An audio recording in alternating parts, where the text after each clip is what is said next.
વડોદરાના સાવલી તાલુકાના મેવલી ગામ ખાતે આવેલી મેવલી પ્રાથમિક શાળામાં 77મા પ્રજાસત્તાક દિનની ઉજવણી કરવામાં આવી છે। આ પ્રસંગે શાળાના શિક્ષકો, મોટી સંખ્યામાં વિદ્યાર્થીઓ તેમજ ગામના લોકો ઉપસ્થિત રહ્યા। કાર્યક્રમ દરમિયાન ગામના યુવાન તથા હાલ ઇન્ડિયન આર્મીમાં ફરજ બજાવતા પુષ્પકસિંહ ચૌહાણ દ્વારા ધ્વજવંદન કરવામાં આવ્યું। ધ્વજારોહણ બાદ રાષ્ટ્રગાન ગવાયું અને દેશભક્તિથી ભરેલો આ માહોલ સર્જાયો।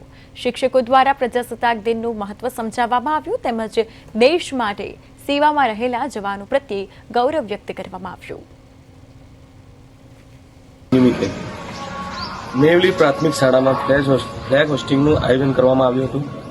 એમાં ગામના સાથી મિત્રો અને નવયુવાન સાથીઓ અને બુઝુર્ગ વ્યક્તિ હાજર રહ્યા હતા અને આ પ્રોગ્રામમાં સારી રીતે બધાનું યોગદાન રહ્યું હતું અને પ્રોગ્રામમાં મેવલી શાળાના બાળકો માટે પ્રોત્સાહન રૂપે બધાને સારી રીતે ઇનામ વિતરણની પ્રક્રિયા કરવામાં આવી હતી અને બધા જ પ્રોગ્રામો સારી રીતે નિહાળ્યા અને બહુ સારું એવું અભિનંદન પાઠવવામાં આવ્યું હતું।